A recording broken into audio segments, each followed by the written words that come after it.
I'm not trying to offend anybody, but like Korean food sucks ass. Like, Wow, a lot of people will disagree with that.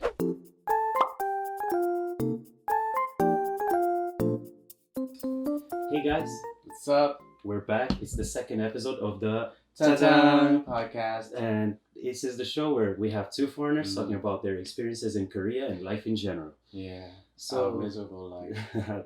yeah, our miserable lives in Korea. Yeah. Anyways, shall we jump straight into the topic of today? Already? All right, I let's mean, go for sure. it, man. So today we're going to be talking about the struggles, the Okay. problems, the minor inconveniences that one might face while living in Korea. Which there are a lot. There should be Look a at lot. my Yeah. face. Does it look like a face of a man who's having fun living in Korea? I don't think so. Well, let's hear more about that with our first question. So basically, let us know what are the main little inconveniences or even the biggest hardships that you have in Korea. Well, the first thing that popped up in my mind when I Mm. heard the questions is, the language itself. Mm. Because, like, as you know, like, every language is hard in its own way. Yeah. But the funny thing about Korean is that it's not about, like, their grammar or, like, their pronunciation or even, like, the dialect, Mm. if I'm phrasing it right. The hardest thing for me when studying Korean is the fact that they speak at a fucking Mm. godly speed. It's like True that. it's like when I've been like into the Korean culture, not exactly into in a Mm. sense, but it's like I've been knowing a lot about the Korean culture at a really young age. Mm. So that made me super aware of how the language works. Mm. So like I came to Korea being super confident that I can totally master this language because I've been listening to this language ever since I was like 8 years old. Mm. Through K-pop, and like sometimes I watch drama with my sister and my mom. Yeah, so Korean media in general. Yeah, but one thing I didn't realize is how fast they speak, because like when we were going to school at the language school, Yeah. it was alright, right? It's like Mm. they spoke at a really medium to like Yeah, the us. teachers were doing their best. They understand Yeah. we're foreigners learning now, so Yeah, they do their best. they spoke at a really medium to lower pace. Mm. So I was like, okay, if this is Korean, then it should be good, right? Yeah. Because I basically studied English like throughout my entire life, so I should know how to handle a language Mm. other than English. Fair. That's why I initially thought. But then like I go outside and then I order a cup of coffee. And it's like I stood there for like 30 seconds when it was like spitting bars at me, and I was like, oh yeah, who am I again? Like what am I here for? What's my life purpose? It's like yeah, it's not a fun experience. So the thing, yeah, like I said, thing about the Korean language is like at school they speak at a pace so that you can understand because you're foreigners. But like when you go outside, they speak at an incredible like godly speed that you cannot follow at all. And as a guy who just been in the country for like 2 or 3 months, that was like one of the Biggest struggles. one of the biggest struggles I had to go through in order to actually live in the country. And I think it went the same for all foreigners that come to Korea. Yeah, like that's a pretty big thing. That is like if you do study in like a language school, Yeah. the change in pace once you leave the school and go outside and try to speak it, it's so big.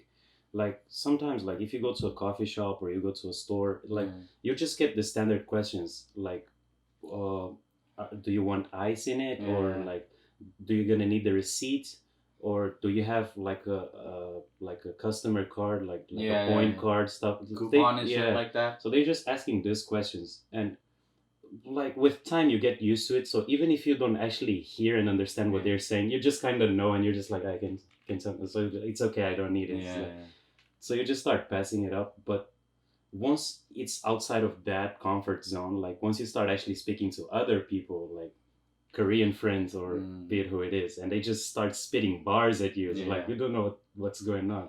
especially the moment they realize you can actually speak Korean, then that's when they go over. So it's like they start with English, and you're like, I can speak Korean though. Yeah. And then once they get that, It's like they go yes. from this end to this end like in 0.5 seconds. They're like, Yeah. oh, 그러세요?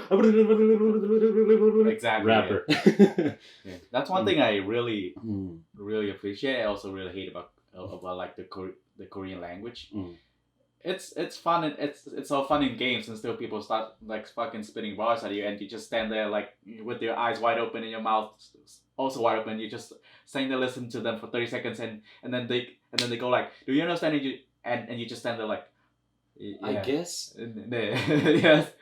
Yeah, it gets to the point where it's kind of like you kind of heard everything, but you didn't have enough time because we're not 100% fluent like that. So even if you understand all the words, sometimes because they said it so fast, you kind of have to rearrange it in your head and be like, no, wait a second, give me a couple of seconds so I can rearrange like what I just heard. Yeah, you need that processing time. So sometimes you're like, did I understand? Give me a second. I'm pretty sure I did, but I'm not 100% sure I did. True. I think I did. And then once you do check, like, or if you do ask them to repeat, it's exactly what you initially thought. So you were right, but you just don't trust yourself because they were going so fast. So it's like, I think I know. Yeah. And also like there's a fear of like being a burden to somebody else in the sense that it's like when you go to school, right? And if there's something you don't understand, you raise your hand and ask the teacher about it. It goes the same for language, but it's just that like sometimes people get super into the story they're telling you. So at some point they stop the story and then they look at you and they give like gestures, like it's kind of like asking you if you're following or not. Yeah.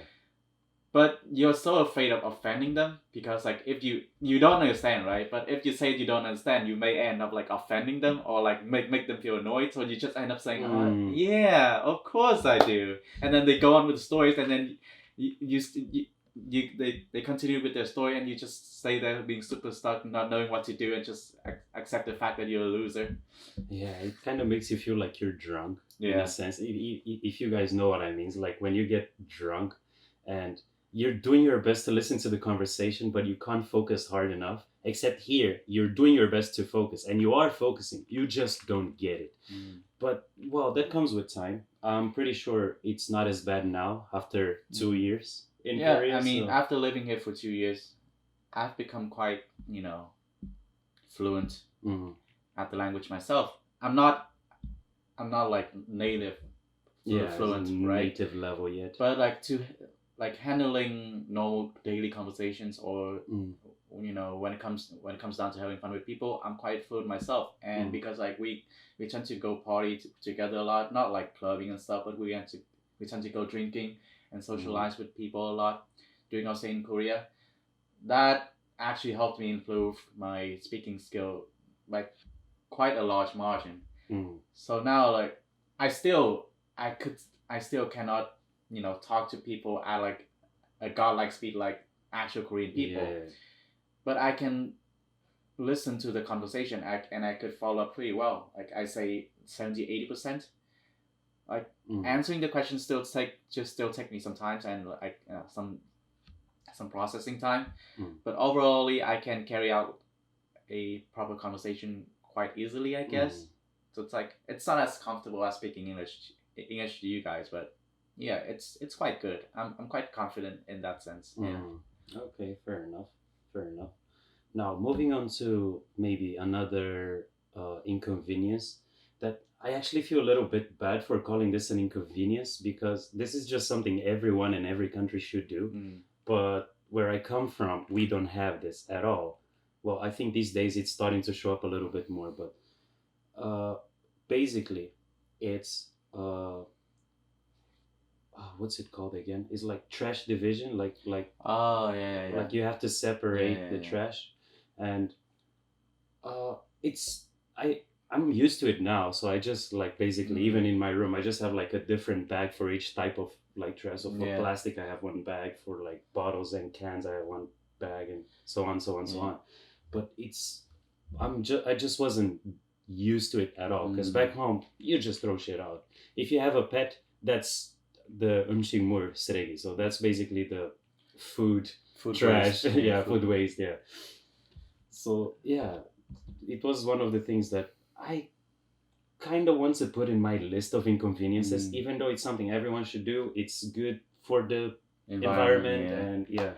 And for your information, when you go to Korea, you have to follow like a few certain rules. One of which being that you have to like throw like certain types of trash, you know, at a place where they belong. So, for example, you have several types of trash in Korea, which is like like normal trash, which is for example papers and Yeah, just so it's basically anything they're not really interested in recycling actively. And then you have like the bottles trash, like the can, the bottle and stuff, and then you have I think they have uh Vinyl. They have yeah, vinyl as vinyl, well. and then So it's basically your and also chips, glass. yeah, and glass also, as well. Yeah. So basically, there are a lot of regulations you have to follow if you want to live in Korea, because if you're not, you're gonna get fined. Normally, though, it's one of those things that we do not pay much attention to, because like you know, like instructing a foreigner can be super hard. So most of the time, at the places you stay at, normally like apartment buildings or like the house you rent, the landlord just end up taking like and just taking care of the trash himself. So you either that person either does it for free, or he will charge you like a small amount, so that he will like collect your trash for you, and he will like do the division thing. do it for you. Does he include that like in your monthly rent or something like that, or does it come as like the maintenance bill, like electricity and water? That I'm not sure, because I've only lived in the same house for almost 2 years now, and in our household you do it yourself. Well, we do it ourselves. But also like when we throw out our trash, the landlord actually comes and like collect it, and he double checks if we're making a mistake or not, because they take it seriously. Yeah, because it's no joke when it comes to Korea about trash stuff. Like if you do not divide the trash correctly, you will be fined by a great amount. Like when I say great amount, I mean like $100, $200 for each offense. Exactly, for each offense. So that's one thing you really have to keep in mind when you go to Korea, or when you're trying to live in Korea, because like that can fuck you up real good. But like I said, it's a good thing that because like not Koreans, foreigners are dumb, right? So most of the time, like the landlords end up taking care of the trash by themselves. So I don't think you need to worry about it that much. But if there's a situation where the landlord's just like, you handle that yourself, then you really have to like study properly, like either through the internet, or like ask for some assistance from your Korean friend. Yeah, basically. Well, since we're on the trash topic, there's another inconvenience, that is, if you're in the streets, you got trash in your hand, you need to throw that out. Guess what? Bro. You have to carry it home. That's so annoying. They do not have trash cans in Korea. Yeah. It's like you will find it rarely in a couple of areas. Yeah. I remember being in Gangnam, not close to Gukcheong, like not too far from here, and bruh, I saw there like they had like a mini trash can, and there was like recyclable and non-recyclable. So it's like those were the two options. But it was so small that it was almost all full anyways. Yeah. I didn't even have space to throw out what I wanted to throw out because it was full. So yeah, you walk in the street, got trash, too bad, gotta carry it home. Yeah. The ironic thing is they have a lot of trash cans inside the subway station. So it's like whenever you get down from the train, you immediately see a trash can. But that's not the case when you walk on the streets, which is where you spend most of the time at. Which is really, really ironic if you think about it, because like the place where people actually throw out trash are the places that no trash cans are available in within like a fucking 5 kilometers radius. So it's really weird. Like when I first came here, we went shopping a lot. We went to a lot of like shopping districts, and we ate a lot of street food. I remember like spending the entire night carrying like that one stick, that one hot dot stick I bought like when I first came, which was like 3 hours like before. before that point. So yeah, now now having lived here for 2 years, I kind of got used to it. So like whenever I go to coffee shops or whenever I go somewhere, I try to like, let's say for example, if I have bubble like milk tea, I try to finish it at the store and then ask the like the salesman to throw it away for me. So yeah, that's a really annoying thing to deal with. But the funny thing is like I kind of looked into it at some point because I was wondering why would they do that, right?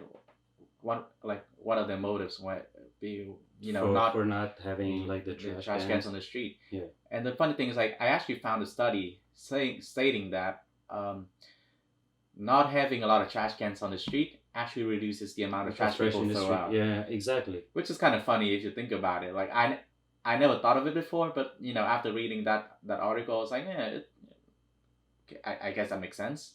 Yeah, because if you have trash cans, like people will like everyone wants to be a basketball player these days. You have trash, you just be like throwing that shit like LeBron, and then you miss, and well, not your problem anymore. Yeah. And so it's just trash around the trash can. True. And I actually saw this like first person, where like right next to my building where I live, they have like a small parking lot, and there's a restaurant next to it, and right at the exit of the restaurant they had a ashtray.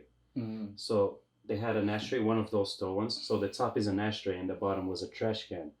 So people just kept throwing trash in there, and then at some point it would get full, and then people just put trash around it. So if it's full, you don't want to carry it home. You see a trash can, you'll be like, I'll just put next to it and the restaurant will deal with it. Yeah. So the restaurant owners, they got fed up with it, and they just full on removed the whole thing. So there's no ashtray no more, and there's no trash can. Guess what? There's no trash at all. So I suppose the study is true. And we can also take into consideration that this system was adopted by Japan first. Oh, really? Yeah. So basically, Japan is pretty much the same.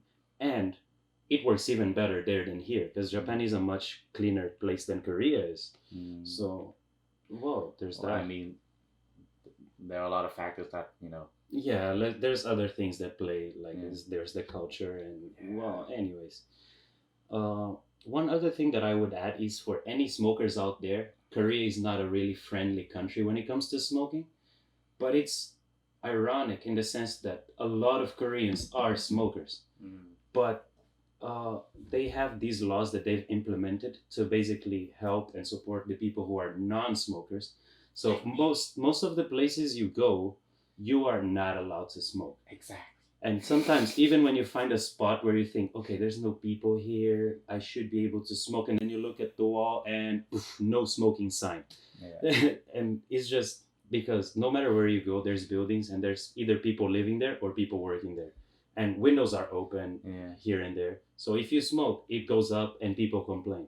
So finding a proper place to smoke where you can just comfortably smoke without looking whether the police is coming or someone is going to complain is not an easy task. So beware of that. You want to share that story of one time like we were smoking that and that old guy? Oh like there was this one time we were just like we were close to the station, right? So we were walking towards my house. Yeah, basically. So we were going towards your house, and I don't remember for some reason, because usually I just do it in front of your house anyways.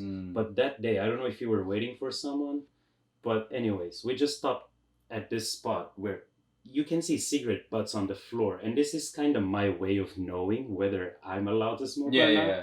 So you see if other people smoke there. Yeah, exactly. So actually, before we arrived, there was no one smoking there, right? So I just went there, saw the cigarette butts, I light it up, and me and Chajang, we're just having a conversation. Yeah. And then all of a sudden, two other guys come and they're smoking too. And then another person comes. So now we're a group of people just smoking in a spot you're not supposed to smoke out of nowhere. Those guys like, oh shit, I saw my king. Yeah. It's my time. Because there was a security guy who was standing not too far from us. Yeah. And when I came and I lit my cigarettes, like, he looked at me weird, but he didn't say anything. He's like, it's one Probably person, yeah. because he's a foreigner.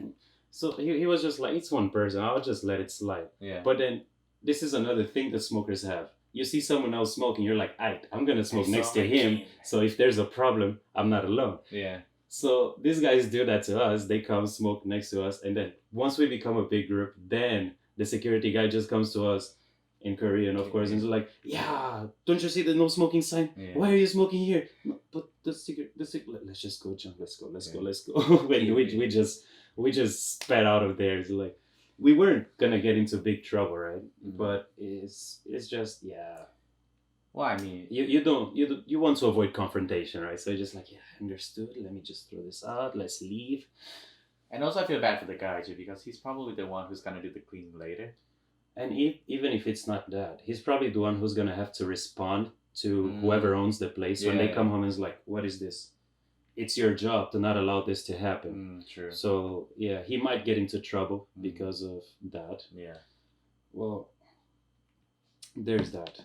Anyways, shall we get into the next question? Well, we actually spoke about this before, but we can go a little bit deeper into this. So how hard was it for you getting used to live here in terms of the language barrier, right? So we're going back to the language problem, like especially considering that you already speak an Asian language. Are there similarities between Bro, if you want to compare between like my language, which is Vietnamese, and Korean, it's completely different because our language is really, really similar to to English, because like we both use the alphabetical system, which is like A B C D to Z and stuff like that. Yeah. And also we're similar in terms of grammar. So in English or in our language, we put the subject first, and then we put the verb, and then like I like doing like I study. Just like I study math, subject. so subject and then verb and then the noun. But for Korean and also Japanese, it's like they put the noun before the verb. So it's like let's say for example now 수학을 공부한다. So it's like I study math, but 수학 is math. Math is a noun, right? They put the noun before the verb, and then they put the verb at the end of the sentence. Yeah, so usually that's true. So for me, like learning Korean as a Vietnamese person is no different than learning Korean as like a English speaker. English speaker. Yeah, so which also brings me to a point. Like the more I think about it, the more I realize that the reason why Korean and Japanese speak so fast is because like they want to convey their opinions and ideas in the shortest amount of time possible. But because like because of how the language is set up, because like the subject of the sentence being the noun is always put at the end of the sentence, so they always need to speed up the process through the entire sentence to make it to the nouns to to convey the idea or to express the opinions. So I think that's one of the bigger reasons why they tend to like speak at like lightning speed in Korean. I think that's I think that's one of the reasons probably. Yeah, because if you don't get to the end of the sentence, there's like almost no way to know what was being said. Exactly. Because like for example, in English you will say I like, so it's like you already have the verb. So even if you don't say what it is, people already know what you're trying to say. You like this something. This guy likes something, probably hentai.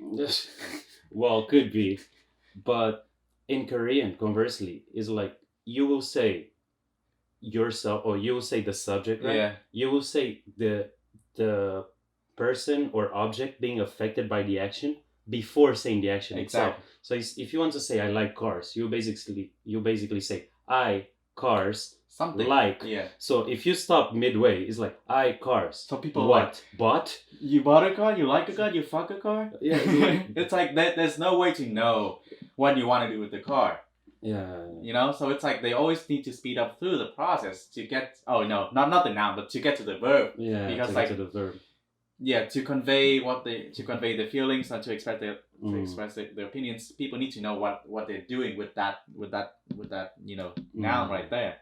So yeah, so it's like it's still super weird for me at first when I came to Korea, I wasn't used to the systems. Mm. So my brain just like, so because like for the longest time in my life, I've always using the language, you know, through the simple structure of like subject, verb, and noun. Mm. But now because of how the grammar works in Korean, I had to literally rewire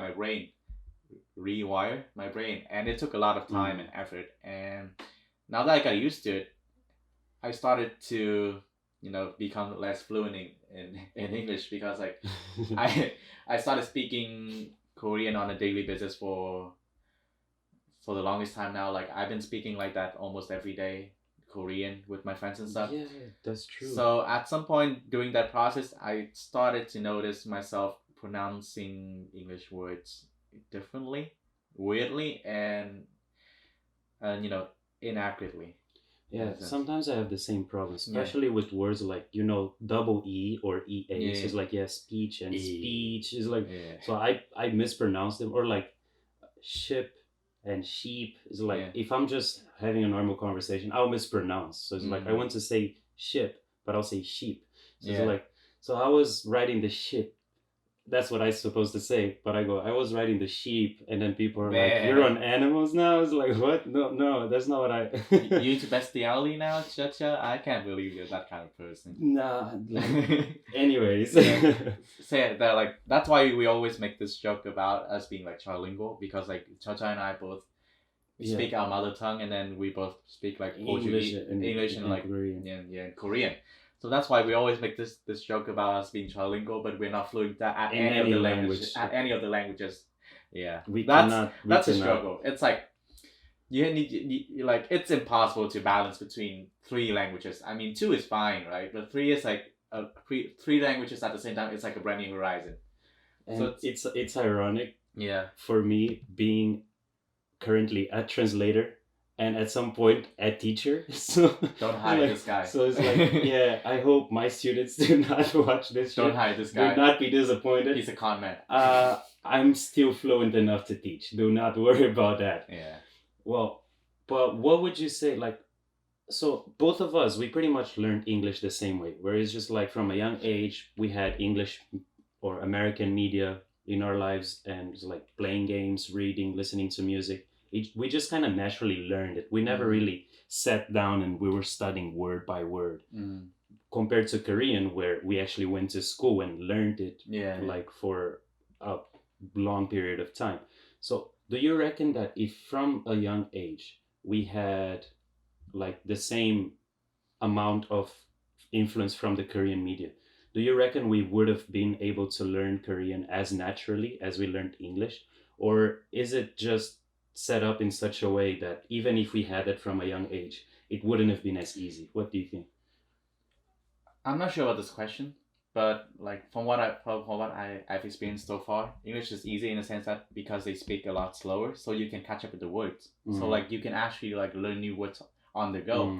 Whereas in Korea, every time like you watch drama, like watch reality shows, they speak in such a speed that like all the words just like scrambled together, and you cannot make out a single word of what they're saying unless you are a native speaker, in which you can like easily like identify each word that they're saying. So yeah, I don't think it would go the same way if, you know, I spent like most of my childhood watching like Korean shows and stuff like that. Alright, so we'll take that cue for our quick break. Okay, see you guys after 5 seconds? 5 seconds? 5 seconds, yeah. 10 seconds? Yeah, well, we still gotta figure that out. Anyways, see you. Cue the elevator music.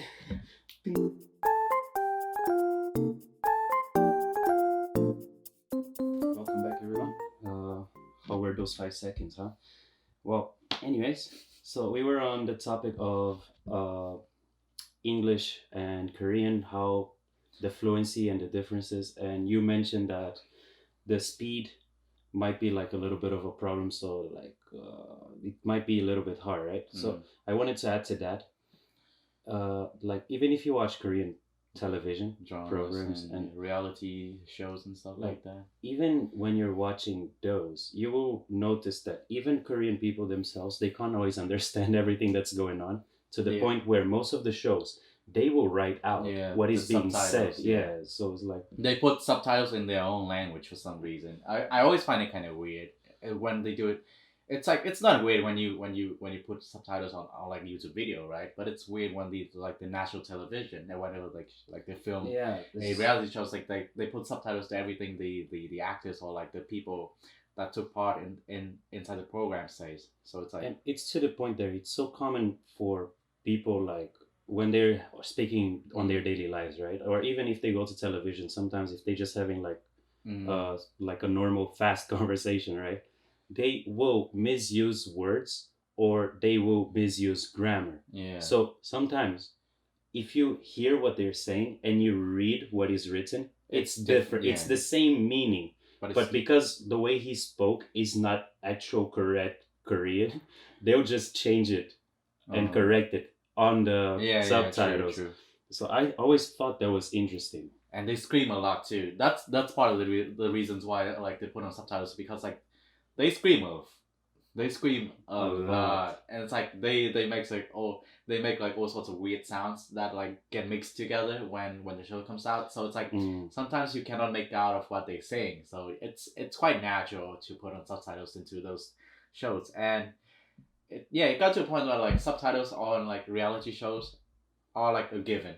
Yeah. So it's like if you don't have subtitles, it's weird kind of thing. Yeah, to the point that like I will understand like 70 to 80% of it Yeah, if there's no subtitles, but I can almost fully understand unless there's a couple of words that I actually don't know. Yeah. I'll usually fully understand it if they have those subtitles there. So it's true. like, you just kind of read it. Sometimes, well, to be fair, it's like my reading speed is not like God level yet. Yeah. So sometimes I do miss a couple of things, but in general, the subtitles do help a lot. Yeah. Yeah. Or, just go on the internet and watch it with English subtitles, I guess.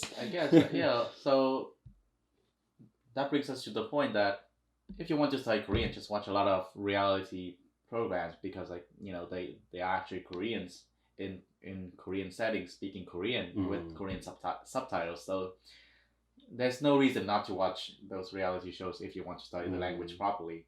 I didn't do that, and I kind of paid the price. I was really I wouldn't say that I was bad, but like I wasn't as good as I thought, because like I didn't care enough about reality programs. They always appear to be really boring to me. So yeah. Okay, so well, moving on. So what would be like the biggest cultural differences between Korea and Vietnam, and does that inconvenience you in any ways? Is there like stuff that you're used to do at home that if you do here is kind of iffy, or the other way around, at home you're not used to doing it, but here is a little bit? That's a good question. That's a really broad question, because like that raises a lot of topics. So the first thing that that came to my mind was the food culture. Oh, there we go. Food. Oh my god. I'm not trying to offend anybody, but like Korean food sucks ass. Like, wow, a lot of people will disagree with that.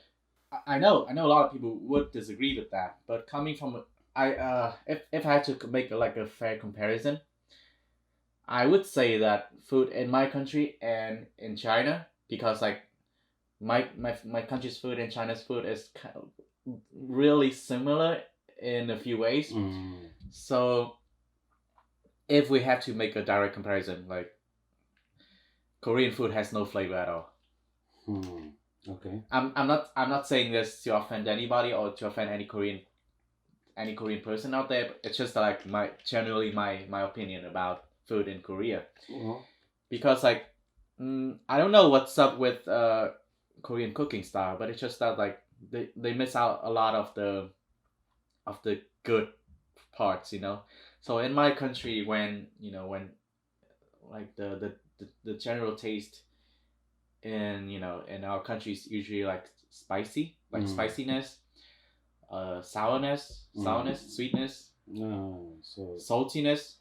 and that meaty flavor that comes off of bones and stuff like that. So we Mm. have a lot of recipes, like especially for broth, that that revolves around like having like bone based broth, Mm. and then a lot of spiciness, and then sourness and sweetness at the Mm. same time. So our food in China often turns out to be really flavorful, Mm. whereas like Korean food usually sticks to one main flavor, I'd say.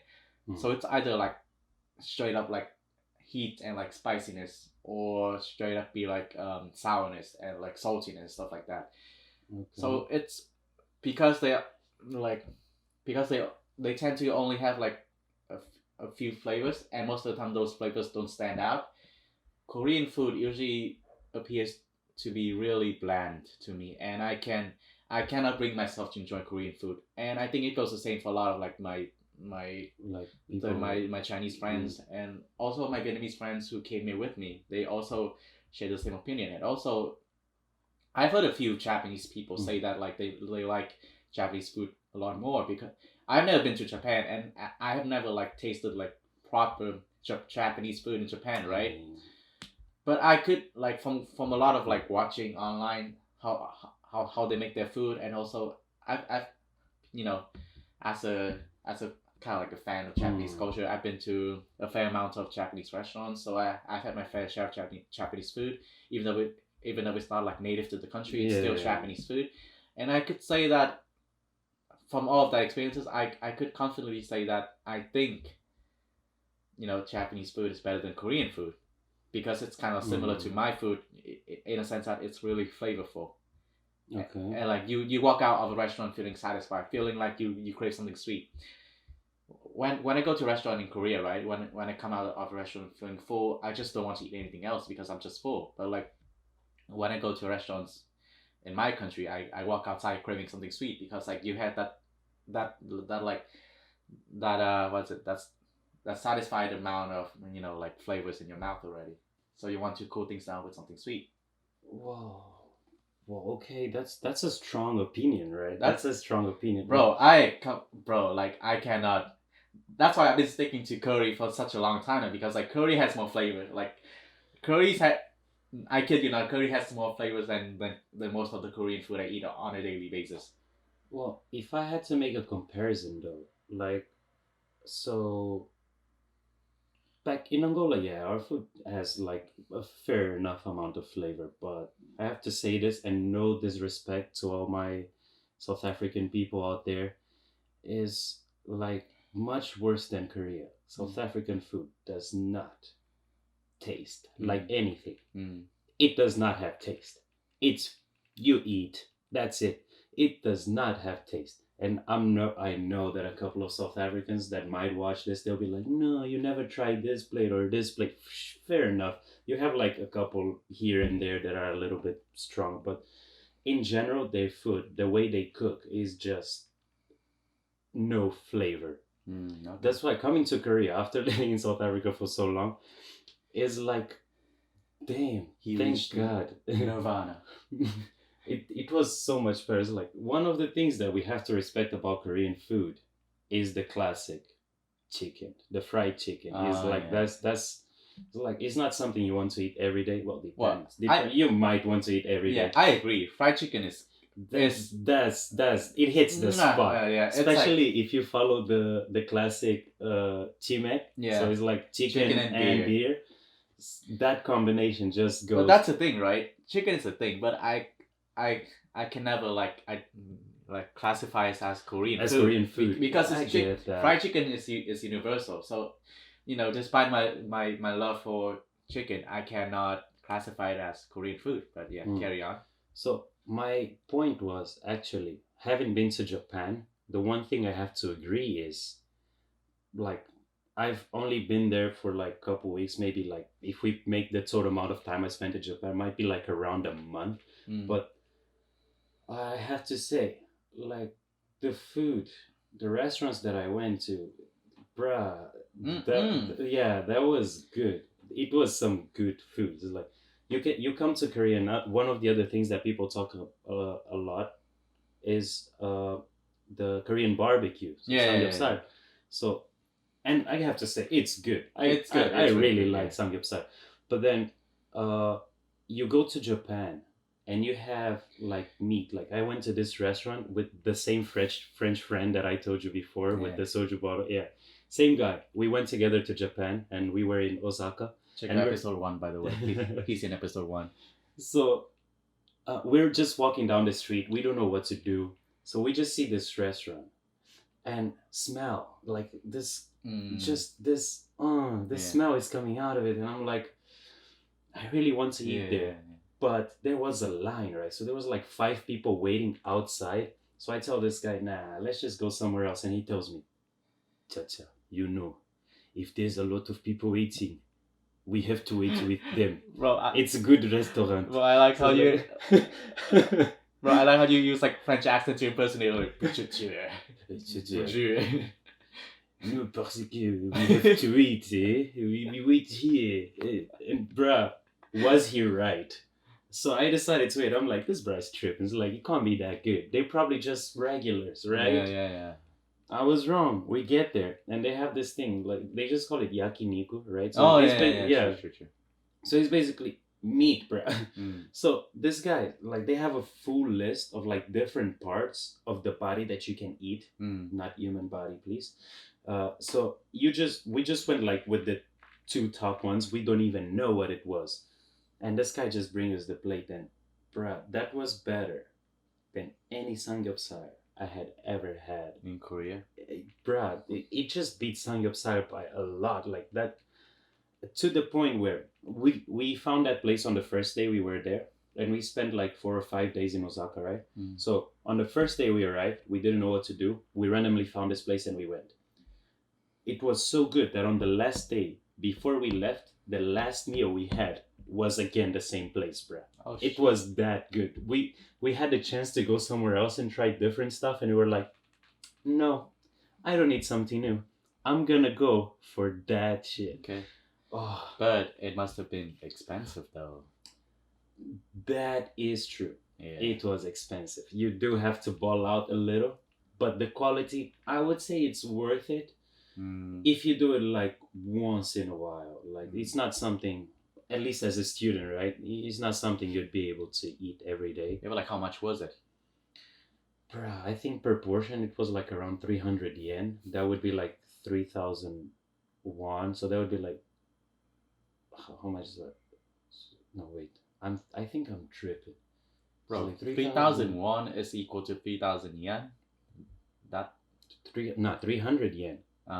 And that was 3,001, right? Am I tripping? Anyways, so it's like times 10, it's like 30,000 won or like $30. it should be like around $30. Yeah. Okay. Like, no, wait, that's too expensive. Is that possible? I'll recheck that. Like I'll let y'all know in the next episode. Shit, bro. It's like we're doing podcasts about Korean culture and stuff, but we're discussing Japanese. We're straight out like shitting on Korean food and just like appreciating the beauty of Japanese culture. Well, just disclaimer: I'm not shitting on Korean food. I enjoy Korean food. To all my Korean fellas out there, I do not, bro. Give me some of that samgyeopsal. Yeah, the moksai, the samgyeopsal. Yeah, make that sound. Yeah. Gogi are like, it's like the only type of food that I appreciate in Korea. Yeah, but it's not.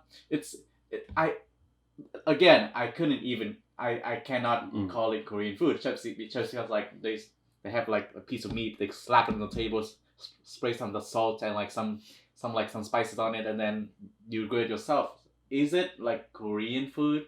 You know. But I mean, the way of cooking it is like I hadn't seen before I came to Korea. Is like because usually, I mean, I don't know if they do it like that in the kitchen, but usually like, you know, it's cooked on the hot plate. So yeah. So on the grill. So yeah, it's like if you're going for like garbi, how do you translate that? Bro, anyways, if you're going for garbi, right? Like you usually use the grill, right? And then if you're going for the actual samgyeopsal or for the moksar, like you have like the plate instead, right? And you just kind of grill on it. Yeah, it's, I don't know, back home of course you use like a pan, which is a similar process, right? But it just hits different maybe because you have to do it yourself, which is another difference. Some people might include that in the inconveniences, as Western people don't usually cook their own food if you go to a restaurant.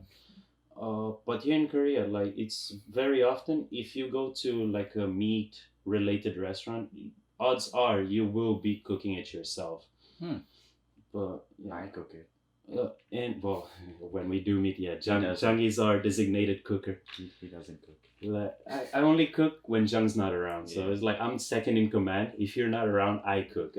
Yeah, that's how you get them girls. Just saying. Yeah, they always get impressed by you not doing anything because I'm always like shaking and shit. I can't even cut it Yeah. properly, and then they're like, "Oh, charashine," like, "Oh, you're really good at this." Are you being sarcastic or not? I can't tell. It's like it's so funny because like they always, girls always compliment me whenever I'm grilling meat, and like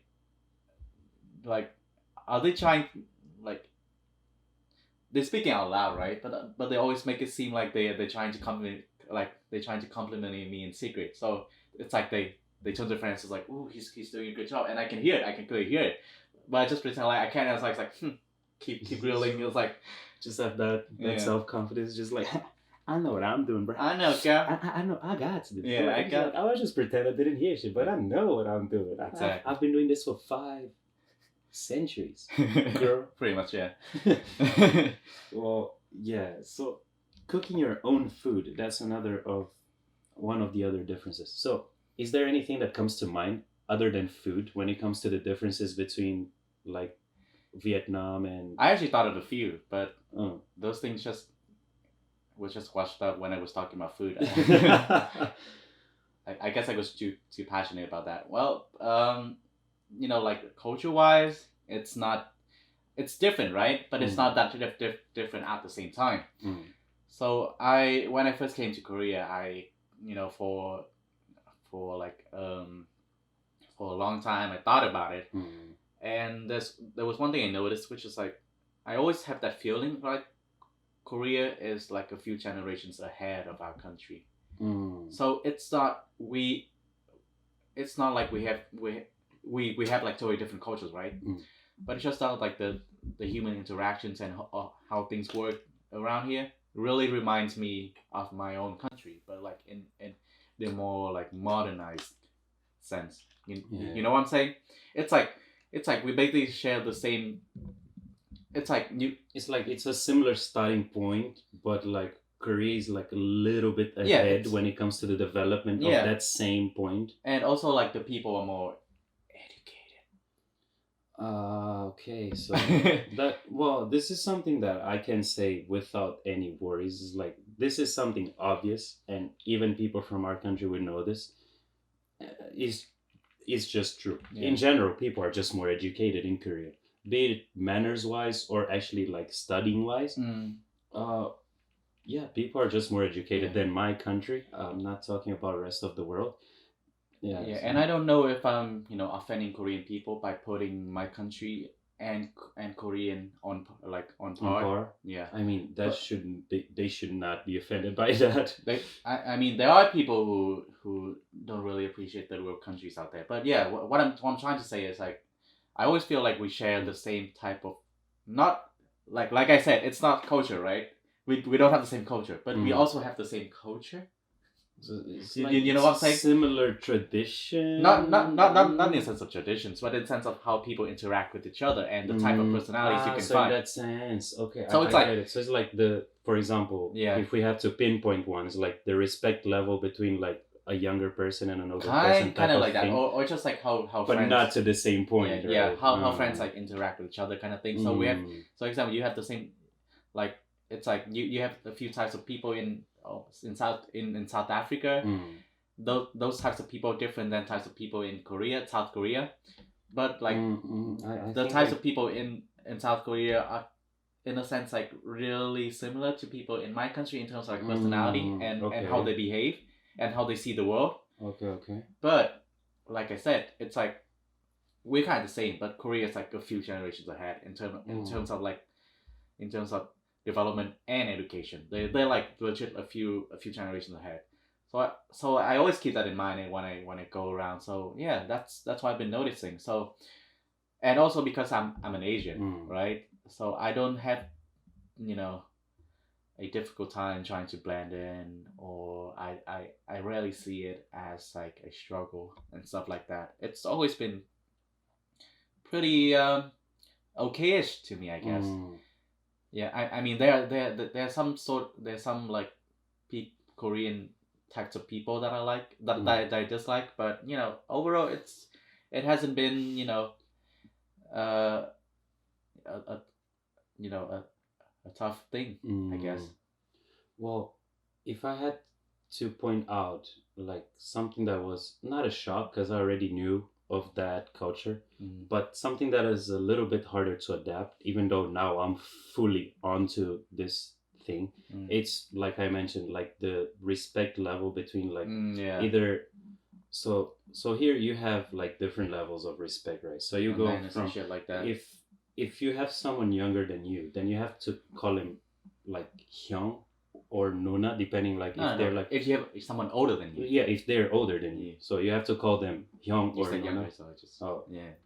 so because of that, is like so it basically means like hyung originally means like older brother and nuna means like older sister, but here it just gets to the point where you have to treat them with that respect and you have to use like 존댓말, so basically the respectful like speech. Yeah, so really you have formal. to formal speech.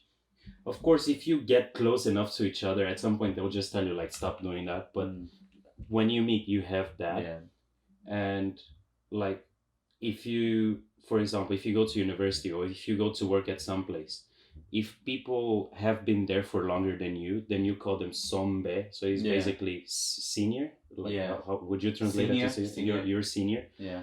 And again, you have to have respect for them. So you have to use the formal speech as well. And I mean, back home, it's not like we don't have respect for older people, right? Yeah. Or for people who work before for your seniors. You have respect, but you just don't have like a formal speech form. So you don't have to add yo at the end of every sentence you speak. It's basically like I and you. Yeah, so it's like you're older than me. I respect you, but it's like for Yeah, exactly. You still you know. So what happens is you won't say stuff that could be disrespectful to them, but you will use normal speech. So it's like, so how am I supposed to do this? Could you help me? Like this is how you do it. But here you have to be so careful. It's like, yeah, you have to be like super formal, and you have to show your respect to that person while you're speaking to them. So, and then there's another thing that I still get confused because so sometimes, for example, if you have someone who's your senior but he's younger than you, so how does that work now?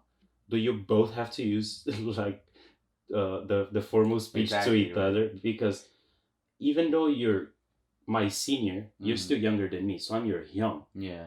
But you're my sombe. So it's like so now I've asked like Korean people about this, and a lot of people they just said, I don't know. Let's it's like just go for the formal speech every time. It's like the safe zone. Yeah. You never go wrong if you just go for the formal speech until you both agree to let's just stop using the formal speech. So for your information, there are 3 types of speech patterns in Korean. First of which being panmal, which is like it's informal. It's really informal. It's just it's straight like up friends. Yeah, it's like keep in mind, normal friends don't use panmal to talk to each other either. You use panmal when it's like someone younger than you, so it's like lower than you on the rankings, or somebody that you are super close with, or even family. Families. Yeah, families usually. Yeah. Although you will find a couple of families where the kids do use like the 존댓말 or 높임말 to their parents. So after that, the second level. It's second like as we were talking, it's called 존댓말, which is like the formal speech. It's like the basic formal way of speaking. It's like the basic form. Someone you just met now, you will use that. If you're talking to like colleagues or if you're in a conference, you will use that. Yeah, it's like the safe zone. Yeah. It's like even if you're talking to like an older person, Mm. if you use like 존댓말, they some people would get offended by that, right? But it's generally considered like the safe zone. Yeah. Because like you can use it to almost anybody. Yeah, yeah. Of course, some older people will get offended because they're old and so like the final form, the So final the third speech pattern level, is yeah. like the highest is called 높임말. So this is the This is like real formal. This is like, boss, forgive me. This is like like the speech pattern used to show like the utmost respect to the person you're talking to.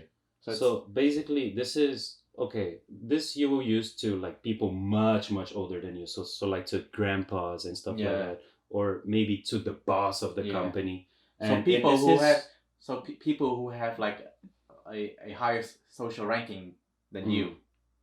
That's where you use like that speech pattern. So basically, most of like workers, if they're attending to a customer, they will usually use 높임말 because here the respect for a customer, I think Asian culture in general is like the respect for the customer is really high. Yeah.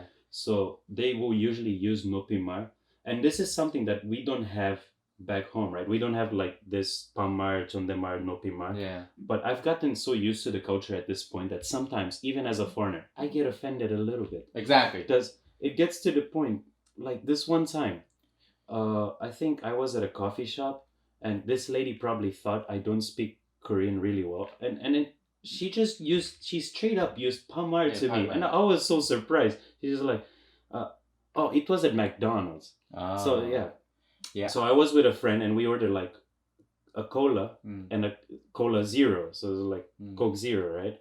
So she wanted to say which one is which, so she points at it and she's like, "이거 제로야."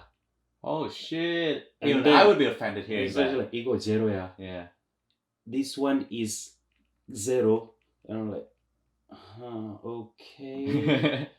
Like, I mean, I convinced myself. I tried to convince myself that I don't care about it, but it was still like, because I know she cares about it. It's her culture, right? Yeah. So the fact that she's using that to me means she has no respect. Bro, you should have gone like full Karen mode and like call the manager. I do not want to be a Karen or Kevin. Is that what they call the guys Karen. these days? I don't know. So it's like a Karen or a Kevin. Anyway, I don't want to become that. But still, it kind of hurt me in the feels. I was like, okay. I gotta admit that culture kind of grew into you over time. At first, when you first arrived here, right? You know, we don't use the language that often. We're not good at either. So people looked at us and they speak like really informally. Whoa, we're cool with that. But like after staying here for 2 years, bro, if I sit down at a table with someone I just met and they use 반말, which is like the informal way of speaking, to speak to me, bro, I'm gonna flip the table. That's like, who do you think I am? Just because I'm foreigner, does that mean that I cannot speak Korean to you? Kind of thing, you know?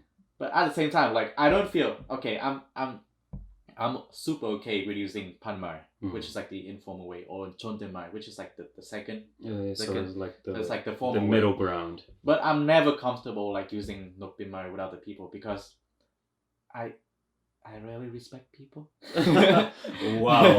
Okay. Yeah. So it's like, on that note, we're gonna go for our second little break. Don't sue me, please. Don't deport me, please.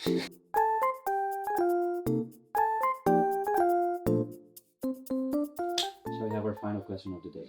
Okay, I guess. So basically, especially now during this pandemic, right? I want you to kind of have this comparison in your mind. Where would it be easier to live right now, Vietnam or Korea? But taking everything into consideration, like as a student, healthcare, doing like part-time job, like everything taking into consideration, where do you think would be easier to, like as you study, kind of support yourself, type of thing? What do you mean? Like do like will I still kind of study, you know, through online courses in Korea? I mean, in the sense, like, well, in Korea, let's just consider it's still the online. What about Vietnam? Did Vietnam ever go into the online? Yeah, we do. So in Vietnam right now, they're also doing the online classes. It's a hard thing to compare because there are a lot of good things about my country that Korea doesn't have, and there's also a lot of bad things about my country that, you know, Korea, like, you know, it's it's more comfortable in Korea. Mm. But when it comes to studying, I'd say that I choose Korea. So Korea has one So point over that because like they're okay. Their system sucks, right? It's like their website sucks. It easily crashes. again, this is another thing that I don't know if I can agree because, bruh, Yeah, go try to use African websites. it's worse Ooh. in my country, right? But yeah, Oh, like is it? Okay. more. No. It's better than my country. I mean, but more than it being like more stable, it's more about the fact that Mm. the design is so fucking bad that it triggers me every time I log into that system. It's like you can I mean for the school I'm studying at Mm. per se. Um, you cannot find what you're looking for. The Mm. info is like everywhere, and they always like set before like each semester they always send like a huge ass file like of documents to kind of like guide you through the whole process because like the system itself is too complicated for students to understand, so they always have to like make like a detailed step-by-step guide to you know for the students, so because like the system is shit, and they use Internet Explorer. Ah, this is yeah. This is like a Remember our list of inconveniences? Yeah. Let's just add that. Yeah, there. exactly. For some reason, Korean people like not let's not say Korean people in general, but Korean businesses and services, for some reason, they're very linked up with Internet Explorer, which annoys the shit out of me. Yeah. Like the only reason I ever open Internet Explorer is if I get a new computer and I want to download Chrome. Yeah, exactly. That's the only Pretty way I much, use yeah. it. And yet they're out here having systems that you can only open Yeah. or that will only work if you do it through Explorer. Bro, it's so triggering because when I started university in Korea, so I had to like sign up for a lot of stuff, and I had to register for the courses and stuff like that, and I had to pay like tuition fee. All of those processes can only be, most of them, not all of them, right? Most of those processes can only be done via Internet Explorer. And get this, okay, it's annoying enough that they use like Internet Explorer to do stuff. That's annoying enough, right? But like, to add insult to injury, I use a fucking MacBook. So that means that I could not install Internet Explorer on my Mac. So it's like every time I want to do those stuff, I have to go to the PC방, which is like the cyber cafe where they have a lot of like computers laid out, and then you play games or you do stuff there. Every time I want to do one of those things, I cannot stay I cannot stay at the comfort of my house and have to literally walk outside, like, so especially now 5 during the minutes walk. pandemic, Yeah. like it's much more annoying in the sense that basically all the classes are online, so you get to do this much more often than you would have had to. True. if you were actually going through normal class. I mean, get this, cyber cafe is a place meant for fun, right? Yeah, but now you see me there like spending 3 hours a day like listening to boring lectures and stuff like that, and it's not been worth it. It's expensive and it's not worth it. It's like how hard it is to upgrade the entire system to Chrome. That's what I'm saying, right? Like, why do they have to stick to Internet Explorer? Why have any system specific? Like, you could literally just have a website. A website. It doesn't need to be linked directly to any of the I know, right? Of the browsers, but it's so annoying because like sometimes, right, you can do stuff in Google Chrome too, but it's just a lot more inconvenient. But sometimes there are specific cases where if you use Google Chrome to like do some stuff, a pop-up literally shows up and says that, oh, you can only do this kind of stuff if you're using Internet Explorer, which triggers the shit out of me because why? Just like why? It's like literally like I cannot stay at my house and study. Is that what you're saying? So it's like, bro, come on, man. It's fucking 2020. Google Chrome was like dead like 10 years ago. Come on, Jesus Christ. And even when it was 10 years old, I was still using Google Chrome. Wait, was it around back then? I don't know. But like, I started using Google Chrome like from my earliest memory of using internet, right? So were you never part of like the Internet Explorer generation? I used it a lot too, but it's like ever since I when it was like little, right? Mm. And I followed my sister around and my dad around, so I used it a lot to play around with the internet. But like what like I started actually like exploring the internet world and the internet culture when Google Chrome was around. So it's like Google Chrome has been a part of my childhood or a part of my youth ever since. So it's like just it's just why. Well, we gotta be thankful. We have to be thankful. Now I remember the times where like Internet Explorer was like the only out of two options that you had at the time. Firefox Like, and even before Firefox was a big thing. So like, what I don't remember what the other one was, but there was basically Internet Explorer and another one. But at that time, it's like internet was slow back home, at least. I don't know about other countries at the time, but just in general, internet wasn't as settled as it is these days, right? So it's like everything was super slow, and it was Internet Explorer, and everyone used it. 5 years later, suddenly, no one uses Internet Explorer. It's like everyone was on Firefox, and then from Firefox, 1-2 years later, then suddenly everyone started to, like, between Firefox and Google Chrome. So I think right now I'm not sure. Are they still kind of competing with each other? I still see a lot of people using Firefox. I don't know how we go off topic like this. Yes, but like, let me just add one more thing. I mean, the fact that they have good internet in Korea, maybe like the fastest internet in the world, supposedly, I think it makes up for the fact that they're using Internet Explorer, but it's still annoying because like the majority of the world population is using like Google Chrome right now. So it's like it's obviously way more beneficial to them if they just convert their entire system to Google to be adaptable to like multiple browsers. Yeah.